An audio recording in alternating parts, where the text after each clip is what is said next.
সবাইকে অসংখ্য ধন্যবাদ, শুভেচ্ছা এবং অভিনন্দন। আজ আমরা শুরু করছি নবম দশম শ্রেণীর গণিত বিষয়, জ্যামিতি সম্পাদ্য, অনুশীলনী 7-1, 6 নম্বর প্রশ্ন। সমবাহু ত্রিভুজের পরিসীমা দেওয়া আছে, ত্রিভুজটি অঙ্কন করতে হবে।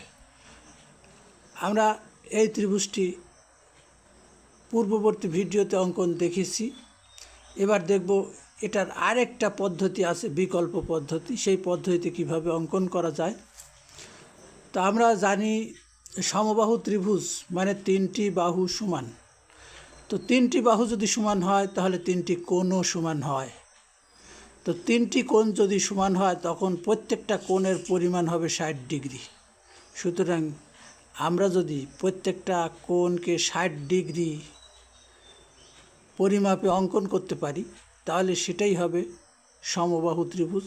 এবং এক্ষেত্রে অবশ্যই আমাদের ব্যবহার করতে হবে পরিসীমা থেকেই অঙ্কন শুরু করতে হবে। আমরা ধরে নিলাম পরিসীমা পি, অর্থাৎ যেহেতু সমবাহু ত্রিভুজ সুতরাং 3টে সমান সমান বাহু এই পরিসীমার মধ্যে অন্তর্নিহিত আছে। তাহলে পরিসীমা ব্যবহার করেই আমাদের সমবাহু ত্রিভুজ অঙ্কন করার পদ্ধতি রপ্ত করতে হবে। এবার ত্রিভুজ অঙ্কনের জন্য আমাদের প্রথমে যে কাজটি সেটা হলো একটা রশ্মি নিতে হবে। রশ্মিটার নাম দিলাম বিডি। এই বিডি রশ্মির থেকে পরিসীমা পি এর সমান করে আমরা অংশ একটা কেটে নেব। আমরা রশ্মিটাকে সুবিধা মতো একটু নাম ধরে নিলাম। রশ্মিটার পুনর্বিবেচনা করে নাম ধরলাম MN। তাহলে MN রশ্মি থেকে MD সমান করে পি এর সমান করে MD অংশ কেটে নিই। এবার এম ও ডি বিন্দুতে আমরা এম ও ডি বিন্দুতে আমরা 30 ডিগ্রি পরিমাপের একটি করে কোণ অঙ্কন করব। আমরা আগেই জেনেছি 30 ডিগ্রি কোণ অঙ্কনের জন্য আগে 60 ডিগ্রি অর্থাৎ ব্যাসার্ধের সমান বৃত্তচাপ নিয়ে তাকে অর্ধেক করলে 30 ডিগ্রি কোণ পাওয়া যায়। ঠিক আমরা সেভাবেই অঙ্কন করব 30 ডিগ্রি কোণ। অর্থাৎ DMQ সমান 30 ডিগ্রি কোণ অঙ্কন করলাম এম বিন্দুতে।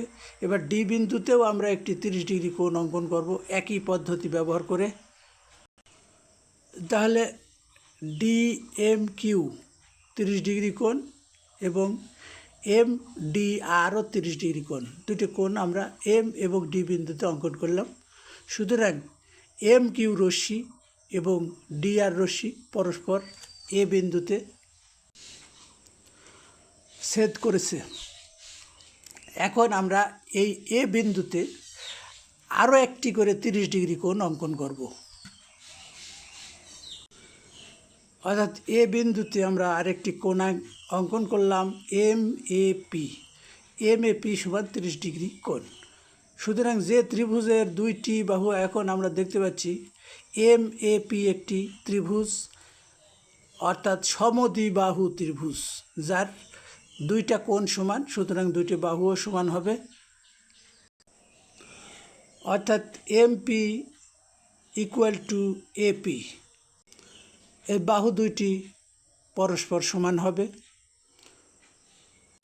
আর এখান থেকে আমাদের অনুধাবন করতে হবে যে AMP যে ত্রিভুজটা উৎপন্ন হয়েছে এই ত্রিভুজের বহিস্থ কোণ APD, এই APDর পরিমাণ হবে 60 ডিগ্রি, যা ত্রিভুজের মধ্যে অন্তর্ভুক্ত হবে এই কোণটি। কারণ হলো আমরা জানি যে কোনো ত্রিভুজের বহিস্থ কোণ অন্তস্থ বিপরীত কোণদ্বয়ের সমষ্টির সমান।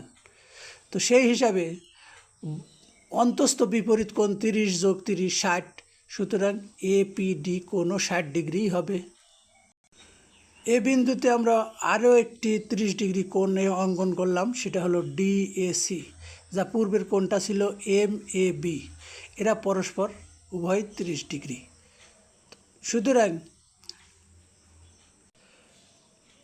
সুতরাং ACB কোণ এটাও হবে 60 ডিগ্রি। একইভাবে আমরা বলতে পারি যে এটাও একটা বহিস্থ কোণ এসিডি ত্রিভুজের বহিস্থ কোণ। সুতরাং বহিস্থ কোণ যেহেতু অন্তস্থ বিপরীত কোণদ্বয়ের সমষ্টির সমান, সুতরাং এসিবি কোণের পরিমাণ 30-30-60 ডিগ্রি হবে। অতএব আমরা দেখতে পাচ্ছি এবিসি এবং এসিবি উভয়ই 60 ডিগ্রি যদি হয়, তাহলে বিএসি কোণও 60 ডিগ্রি হবে, অর্থাৎ এবিসি ত্রিভুজটা সমবাহু ত্রিভুজ হবে। এখানে আমাদের অনুধাবন করতে হবে যে আমরা পরিসীমা পি এর সমান করে এমডি কেটে নিয়েছিলাম। এই এমডি 3 অংশে বিভক্ত হয়েছে, এমবি, বিসি এবং সিডি। তাহলে এমবির পরিবর্তে আমরা ত্রিভুজে অন্তর্ভুক্ত করেছি এবি এবং সিডির পরিবর্তে ত্রিভুজে অন্তর্ভুক্ত হয়েছে এসি, অর্থাৎ এসি সিডি পরস্পর সমান, এবি এবং এমবিও পরস্পর সমান। সুতরাং ত্রিভুজের পরিসীমা এবিসি ত্রিভুজের মধ্যে অন্তর্নিহিত আছে এবং প্রত্যেকটা কোণই 60 ডিগ্রি হয়েছে। সুতরাং আমাদের ত্রিভুজ অঙ্কন যথার্থ হয়েছে। সুতরাং ত্রিভুজ এবিসি উদ্দিষ্ট ত্রিভুজ।